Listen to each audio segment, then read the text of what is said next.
मनोकामना न्यूजमध्ये आपले स्वागत आहे. लातूरात कोम्बिंग ऑपरेशनमध्ये घरफोडीतील आरोपी अटकेत 2 गुन्ह्याची उकल. लातूर पोलिसांकडून कोम्बिंग ऑपरेशन राबवण्यात आले. यात घरफोडीच्या गुन्ह्यातील आरोपीला अटक करण्यात आली. यात 2 गुन्ह्याची उकल झाली आहे. त्यांच्यावर शस्त्र अधिनियम नुसार गुन्हा दाखल करण्यात आला आहे.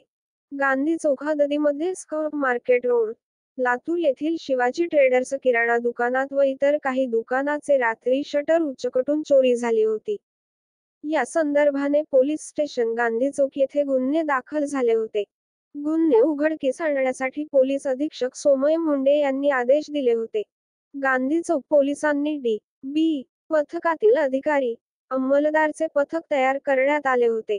9 मार्च रोजी या पथकाने कोम्बिंग ऑपरेशन दरम्यान कारवाई करत 60 फुटी रोड परिसरात हातात लोखंडी तलवार घेऊन फिरणाऱ्या व्यक्तीला लोखंडी तलवारीसह ताब्यात घेतले. यात गौस मुस्तफा सय्यद बौद्धनगर, लातूर असे आहे. त्यावरून पोलीस स्टेशन गांधी चौक पोलिसात भारतीय शस्त्र अधिनियम व सहकलम 137 मपोका अन्वये गुन्हा दाखल करण्यात आला. आरोपीस डी.बी. पथकाने इतर चोरीच्या गुन्ह्याबाबत कसून विचारपूस केली.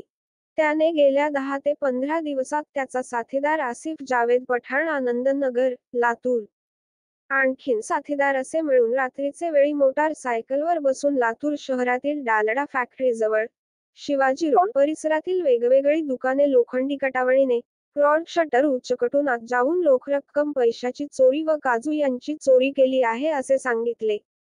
गुन्हेगार हे सराईत गुन्हेगार आहेत. त्यांच्याकडून इतर गुन्हे उघड होण्याची शक्यता आहे. गुन्ह्यातील इतर फरार आरोपींचा शोध सुरू असून त्यांना लवकरच अटक करण्यात येणार आहे. ही कार्यवाही पोलीस निरीक्षक सुधाकर देडे, गांधी चौक डी.बी. पथकातील पोलीस उपनिरीक्षक अक्रम मोमीन, पोलीस अंमलदार राजेंद्र टेकाळे, दामोदर मुळे, राम गवारे, दत्तात्रय शिंदे, रणवीर देशमुख, शिवाजी पाटील, संतोष गिरी यांनी पुढाकार घेतला होता.